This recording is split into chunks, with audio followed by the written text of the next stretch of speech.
4-9-0 this weekend. Both these players undefeated. And the ramp deck, seen very little of it. We see, at 8-0, certainly a force here. Another good thing for Barnett in this matchup is Ulamog is a game-winning play. With the exception of Hangerback Walker, there really aren't any threats in Tumavitch's deck that survive through Ugin. So if he can keep Hangerback Walker contained, should be a very good matchup. Yeah, so Tyler on the play for game one. He'll start with his first ramp spell. That's going to be Rattleclaw Mystic. So we go over to Tumavitch, starting out on fetching out a duel here. And he will start on play Warden of the First Tree and then another into play tapped. We have what appears to be Cinderglade. So the first one was a Canopy Vista because he got off a Flooded Strand and used to cast Warden. And the second one, I believe, is Sunken Hollow, but I don't know for sure because the art on these cards are all fairly similar to each other. So we'll see. Yeah. 2 for 2, I was right. All right, Canopy Vista and Sunken Hollow it is. For Tyler's turn, he's going to cast Map the Wastes. That bolsters onto Rattleclaw Mystic and gets him another land in play. Has Shrine of the Forsaken Gods. Remember, that one will count for double once he has enough 7 lands in play. So up to 5 mana sources. 1 to 3 to 5. The payoff cards are Dragonlord Atarka, Ulamog, and Ugin. And for Matt, it's going to be a swing with Warden of the First Tree. He'll pump to a 3/3. He has Barnett down to 13 and passes the turn. And this is kind of what you were talking about. The Obstinate Aggro is an aggro deck, but right now, on the surface, it does not appear to be fast enough to race what Tyler's going to do. It's neither fast enough nor disruptive enough for this kind of matchup, at least game one. I would imagine if Barnett's got any sort of hand that can get to any of his big plays here, he should be good to go. Yeah, hanging out in Barnett's hand, he does have Hedron Archive and Ugin. So at the very least, he has an Ugin next turn.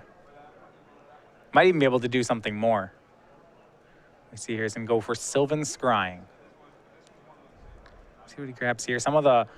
Does have cards like Shrine of the Forsaken Gods, 4 of, also 4 of Sanctum of Ugin. He'll go ahead and grab the Sanctum. I like Sylvan Scrying a lot in this deck, too, because you can also get a copy of Blighted Woodland early on in the game. Use that for one of your early developmental turns. Yeah, there's a one of Blighted Woodland in the deck that he has. So he's going to go ahead and Sylvan Scry and then cast Hedron Archive. That means on the untap, he will have 8 mana available to him, 9 with a land drop. That's enough for Ugin and even the next turn for Ulamog. This is another issue that Obzon decks have. Before in the previous format, you had Thoughtseize and Hero's Downfall. So you could just kind of answer everything. Now Thoughtseize is Despise or Duress, a little bit more situational. Hero's Downfall is now Ruinous Path, which, because it's a sorcery, is probably not powerful enough for these Obzon aggro decks to play. So you're just a lot more vulnerable to Planeswalkers than you used to be. Yeah. Ramping into Ugin is a very good game plan against these decks, and before they could just break it up with Hero's Downfall and Thoughtseize. You see now a Silkrap takes care of Rattleclaw Mystic, but with a land, Tyler will still have 8 mana on this turn. 1 to 3 to 8 to 9. Really fast development. A second Shrine of the Forsaken Gods. Here's 8, and there's Ugin the Spirit Dragon. Yep, 6 lands and a Hedron Archive. Pretty simple for Tyler. That can plus shoot down the Warden. No, okay, she's going to minus it, exile the Silkrap and the Warden, get his Rattleclaw back. Yep.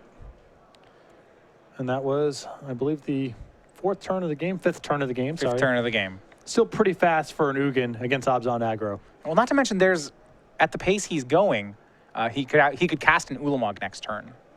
A 7th land would activate both his shrines. He'd have plenty of mana. And this assumes that Barnett even needs anything else. The Ugin might just be enough.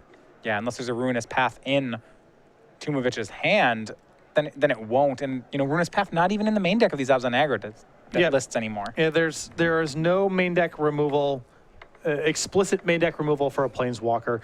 This deck's way of answering Planeswalker is by attacking, and Ugin's a tough one to attack in this spot.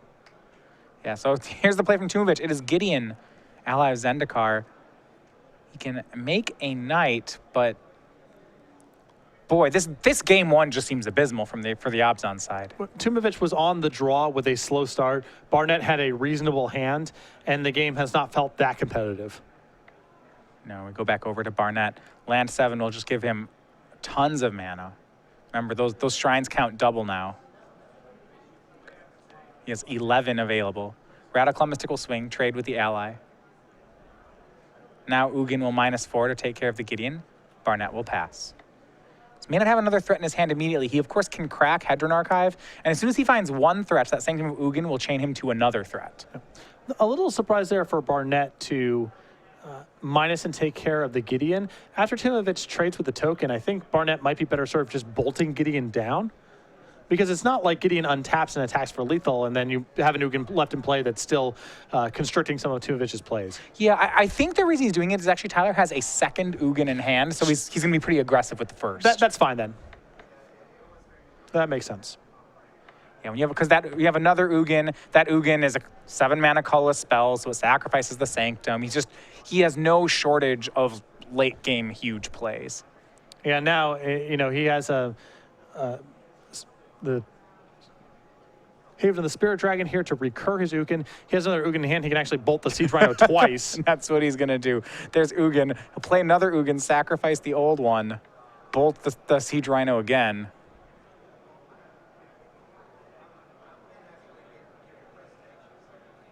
Sacrificing Sanctum of Ugin with his Walker still on the stack. That's going to go ahead and get Ulamog. That'll be the play next turn.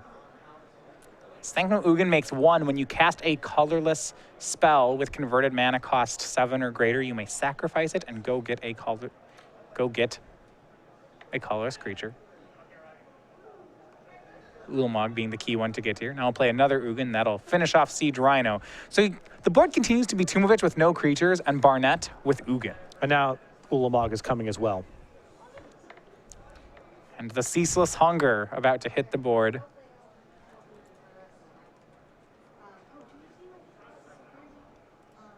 Yeah, in a lot of ways, feeling a lot like a Tron-style deck where once they start playing threats, they just continue to get more and more.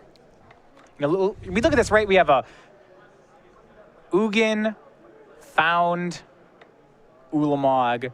Haven is there to get back Ugin. There's so many finishers in Tyler's hand. Just the idea of answering them all from Tumavitch's side seems hopeless. Now you see, he can Sylvan Scrying here. He can go get Sanctum. That allows Ulamog to chain another Ulamog. Yeah. He doesn't even really need the first Ulamog to win this game, so the second one's definitely good enough. Yeah, gets ready to sacrifice the Sanctum, but instead Matt will go ahead and concede that one. So game 1 over to Tyler Barnett. And this is the type of matchup that you want as an Eldrazi player. I would imagine the straightforward beatdown decks can be a little bit challenging. It takes you a little while to get your shop set up, but here, as you saw with Tumavitch on the draw, not really doing anything for the first couple turns of the game. Not hard for Barnett to make his land drops, accelerate his mana, and just play stuff that's too powerful for Tumavitch to handle. Yeah, straightforward game. Barnett up 1-0. We go to the post games. We'll start with the sideboard for Obs on aggro. That value mid-range game plan is going to need some help after out of the sideboard. 2 copies of Duress, 3 copies of Transgress the Mind, a Tassiger, a Sorin Solemn Visitor, a Wingmate Rock, 2 Ultimate Price, 2 Silk Wrap, and 1 Tragic Arrogance, 2 copies of Self-Inflicted Wound. Outside of the discard spells and maybe another copy of Wingmate Rock, there's not a whole lot to like. Yeah, the discard spells are great. So, I'm excited to have those in the deck. But, yeah, discard is what he's going to need, to be sure. It especially is difficult because you can make him discard the first threat, and that may work, but once he gets one threat down, his threats tend to chain into each other. Yes. So you need to stop the first one, but sideboard plan may be able to do that. Looking over on Barnett's side, as a good ramp deck, we look at his sideboard, Jaddi Offshoot, Rending Volley, Seismic Rupture, Void Winnower, Whisperwood Elemental. I'm not sure he wants any of these. I think Void Winnower is okay in this matchup because you have to imagine that it's at least cutting off some of Tumavitch's action, but I can see sideboarding very light, if anything. Yeah, a lot of these, I know Whisperwood Elemental we saw go in against control decks. It's possible Winds of Call Sisma is fine for this matchup because Tumavitch's deck is slow and attacks in fairly large chunks. So that could be pretty close to Time Walk in this matchup. Yeah, it is a fog style effect. I wonder if it depends on whether or not Tyler thinks the post-board games are going to be him needing another turn and staving off damage, or whether it becomes more of a value game where Tumavitch is, say, Den Protectoring discard spells. Yeah, you definitely don't want wins in the games where Tumavitch is overloading on discard spells and breaking you up. But if it is just a pure race of his attacks versus your ability to play something big, then I would want a copy of Wins in that sort of game. Yeah, that seems really good there. But even so, with only 5 discard spells and a set of Den Protectors, the idea that Tumavitch will go on, will have a large chunk of disruption. I mean, it could happen, but he may need some help. And you can see the bulk of Barnett's sideboard here is dedicated to slowing down very fast decks. Johnny Offshoot, Reading Volley, and Wins. He's trying to clean up those matchups quite a bit. Not nearly as much devoted mid-range matchups, and that makes sense because they're very good from game 1. All right, these players getting ready for game 2 here. Those of you following us on twitch.tv, if you want to see the other action from today, this is round 9. Make sure to follow us over at YouTube. This is Star City Games YouTube channel. It's youtube.com/StarCityGames, where you can find the Open Series archives of all the matches today. In addition to that, we feature Versus Series videos featuring some of our top pros explaining matchups of the format. Premium archives from our content. We do unboxings and many other things on the channel. You want to check it out over at youtube.com/StarCityGames. Back into the match, though. Matt Tumavitch down a game to Tyler Barnett's green-red Eldrazi deck. Tyler trying to become one of the 9-0 players on the day. As we start out, Tumavitch on the play. He'll start with a land. We trade back. For the record, these are the only 8-0 players, so the winner of this will be the sole 9-0. Yeah, that's pretty common of tournaments of this size. Usually once we get into the low to mid 500s, we're looking at 1-9-0 at the end of the first day of competition. Yep. I mean, strictly would be around 500. Just 512 is the bracket way. Now we have some buys, so that math's a little fuzzy, but yeah, mid 500s, usually about 1 player. Turn 2 will be Hangerback Walker from Tumavitch. I believe that's off of a Smoldering Marsh. And a Forest. Yeah, I'm just trying to identify the expedition. All right, well, for Tyler, it's going to be Rattleclaw Mystic. And this is one of the things, Hangerback Walker, a great card, but if I'm the ramp player, I'm not concerned about that guy too much. It is something that lives past Ugin, and that's nice, but it is so slow. Look at this. It is a duress out of Tumavitch. We see it. The things it can take, there's a Sylvan Scrying and an Explosive Vegetation. Vegetation, a pretty good hit. Other cards in Tyler's hand, he has a Shrine of the Forsaken Gods. He has a Haven of the Spirit Dragon, and he has one more land to go with it. But the double ramp spells Explosive Vegetation, and that's the one that Tumavitch is going to take. Yeah, he has to constrict Barnett's mana. He can't do it over the long term. Eventually, Barnett's going to be able to get his lands into play, but he's got to make some effort to keep Barnett from going from 4 to 6 to 8 to Ugin or Ulamog. Shrine of the Forsaken Gods from Tyler. We'll see if he goes for that Hangerback Walker now. On 4 mana, he could make it a 2-2 and kind of one-up the Hangerback Walker of Tumavitch. And that's what he'll do. It's 2-2 Hangerback. Now Tumavitch's is a 2-2. So we get into the Hangerback fight. And Tumavitch has brought in, it looks like his sideboarded copy of Tassiger the Golden Fang. Not a huge fan of it in this matchup. Barnett doesn't play a lot of stuff early, so it's hard for Tumavitch to fill up his graveyard with removal spells. And Tassiger sitting back and drawing cards is also low impact here. Barnett invalidates everything that Tumavitch does given enough time. Yeah, it's not great here. Now, that said, there are a lot of slow reactive cards that the Abzan aggro deck has in its main, so it's possible that this is kind of what he has to have. Nonetheless, his turn 4 play is going to be Gideon, ally of Zendikar. That'll make a 2-2, which may serve well here. It's not bad, but these are, again, slow threats that take a little bit of time to really maximize their power, and Barnett's top end invalidates all this stuff. Play from Barnett is land plus Sylvan Scrying. Looks like he'll get another Shrine of the Forsaken Gods. He has since, in the meantime, picked up an Ugin, so when he gets to enough mana, he will have a finisher. He also has Dragon Lord Atarka in hand, as we know from the earlier duress. Right, does have a target. That's that one 2 turns away at the moment. But remember, as soon as he hits land 7, all those shrines start counting double. So the jump from, say, 6 mana to 10 mana is almost instant for Tyler.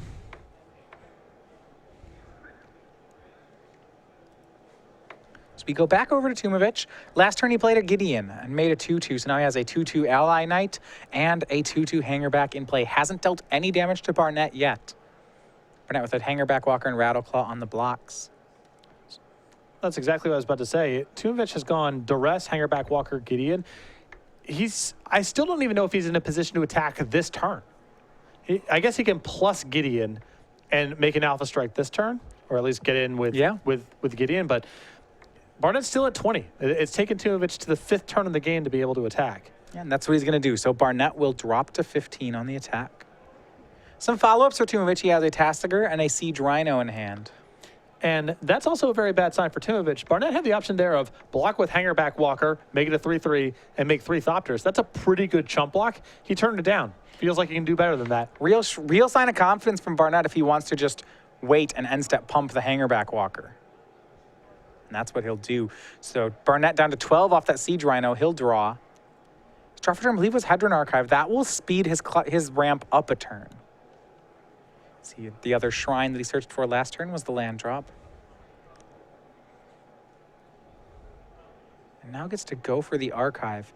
Even if it doesn't, it's still the same turn for a Tarka, but what this does mean is if he makes a Tarka next turn, he can have Rattleclaw Mystic back as a blocker just in case Tumavitch is close to a lethal alpha. Yep. And then, of course, the following turn, when he plays land 7, he'll have access to whatever finisher he has in his hand. And step Tumavitch will pump his hanger back to a 3-3. I expect this turn we're going to see the chump block with Hangerback Walker from Barnett. If he didn't chump block last turn, it's because he wanted to get to the 4th Thopter. Yeah, he wanted one more. That makes sense. Relook at Tumavitch now, and I like, this is a Transgress the Mind from Matt Tumavitch. What I've really liked about this is that he's had this Transgress the entire time. I've loved the patience that he's shown in casting it. Has not just, fired it off just because he had some mana left over. He's developing his board first. He wants to give Barnett as many looks as possible at something big, and instead of getting the Dragon Lord Atarka, he gets the more powerful Ugin for his trouble. Of note that is exiled. With Hedron Archive and Haven of the Spirit Dragon in play, it's important that the Ugin's exiled here too. Yep.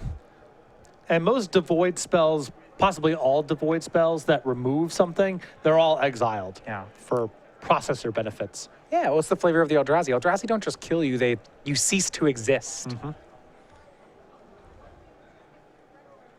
Tumavitch activates Gideon again. Pump makes it a 5-5. Here comes Hangerback, here comes Rhino, here comes Gideon. It's 12 points of damage coming in. Barnett's at 12, so blocking will be in order. Interesting to see whether or not Barnett figures he has to block with Rattleclaw as well as Hangerback.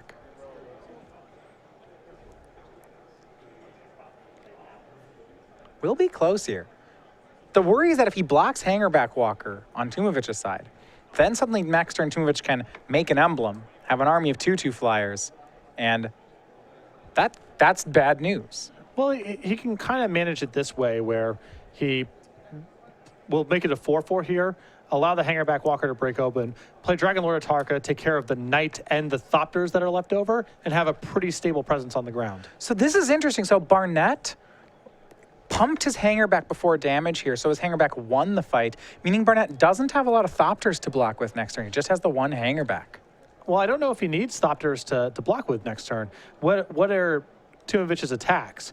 Assume that Barnett goes, Dragon Lord Atarka, take care of your 3 Thopters and your token. What are the attacks next turn? If he fires up everything and attacks, Barnett goes Dragon Lord Atarka in front of Siege Rhino, Hangerback Walker in front of Gideon. Now I have 4 Thopters. Okay. That's a really good setup. Tassiger, the last card in Tumavitch's hand, he'll pass the turn. So Barnett down at 8, facing a huge board on Tumavitch's side, but now the finishers will start to happen. We'll see just what Barnett has. Draw for the turn was Map the Wastes. That's no good here. He does have, however, Sanctum of Ugin. He'll play that. Haven. One. Tapping out here. Remember those, it counts double for the Hedron Archive is for 2. Here's Dragon Lord Atarka. That's for 7. He has 1 mana left. See if he cracks. I don't think he's going to crack Sanctum of Ugin here just yet. Yeah, he does not. It takes, so as you mentioned, takes care of the 3 Thopter tokens and the Knight. So Tumavitch's board is Gideon, Tassiger, and Siege Rhino against Barnett's board of Hangerback, Atarka, and 8 life. And there, Tumavitch can fire up an attack, but on the table, he doesn't have an attack to make.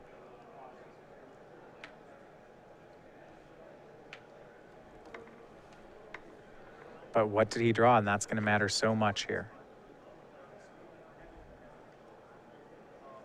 Is this the card he drew, or is it a Tassiger activation?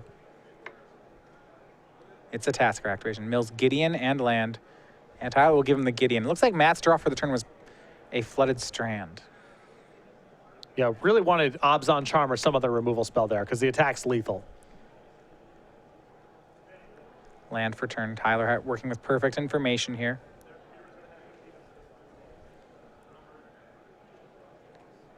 What Tumavitch can do is he wants to set up a board that if Tyler goes for an attack with a Tarka on Gideon, he wants the swing back to be lethal. Yes. Makes a knight and says go. Does this mean if he makes next turn, if he makes an emblem, perhaps this is lethal? Well, if he makes an emblem and then plays the Gideon doesn't contribute to lethal that turn because the best thing you can do for immediate damage is another emblem, and he's got that only means the knight gets through for 4 points of damage. And the draw from Tyler, not good enough this turn, but next turn, boy, will it be good. It was a copy of Ulamog's The Ceaseless Hunger.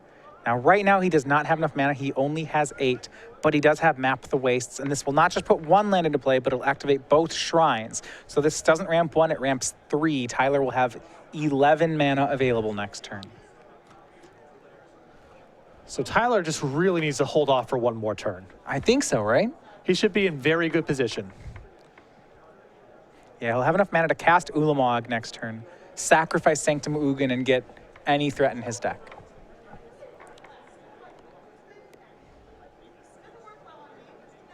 So 2 blockers in play, he'll pass back at 8 life. But a removal spell here is still good for Tumavitch. It is lethal if he can find a piece of removal for Dragonlord Atarka. Draws for turn. Is it a kill spell? It's a land. Land number 8. He has another Gideon in play. 2 emblems from the Gideons isn't going to do enough. You can see the thumbs up there from Barnett. That's a big whiff. He knows that he's beat by any sort of removal spell here. It's just all lands in Tumavitch's graveyard. Yeah, he delved away, you know, try to, with the Tassiger, try to make sure that he had as many looks as possible for removal spells. So with the miss, no choice but to just make another knight for Tumavitch. Now he can go for another Gideon. Now remember, last time, Tumavitch does not know that Tyler drew an Ulamog last turn. Correct. So in his spot, he's more safe than he actually is. And here we go. With 7 lands, those count double. So it's 2, 4, 6, 7, 8, 9, 10 mana. Here's Ulamog, cracking Sanctum of Ugin. And I think the number one priority here for Barnett is get Tassiger off the table. Do not allow Tumavitch as many draws as possible for spot removal spells or running Siege Rhinos or something to get him out from this spot. It's the looping Ulamogs you talked about. This Ulamog will exile Tassiger and Gideon. Now it's in play. He has 1 mana up. Found another copy of Ulamog. He'll pass the turn. Now, he can't actually cast it next turn unless he draws a land because his Shrine of the Forsaken Gods were turned off after sacrificing Sanctum. But still looks like a great spot for Barnett. Shambling Vent for Tumavitch. He'll pass. Hangerback's an 8/8. Draw. If it's a land, we're going to see another Ulamog. And what a land it is. Shrine of the Forsaken Gods is the play. Tyler, here's a swing. Exiles 20 cards off Tumavitch's deck. And most likely, the attack from Ulamog next turn will just be the rest of it. Yeah, absolutely. Will be the rest of the deck. Not to mention that he gets to go ahead and cast that Ulamog. Yeah, Tumavitch has activated Tassiger several times and has used fetch lands, so he might be below 20 as we speak. Barnett surveying the cards that were exiled by Ulamog. An ally jumps in front of Ulamog as a chump block. Now we go to post-combat, however. And no cast from Tyler. I guess he feels fairly safe against no hand. Fair enough. Don't blame him. No need to. He'll pass. We go back to Tyler. Makes a 9/9 Hangerback Walker. And that will be the extension of the hand from Matt Tumavitch. So there you have it. In 2 games, Tyler Barnett and Green Red Eldrazi. He is your undefeated player here on day 1 from Philadelphia. A perfect 9-0 with the ramp deck.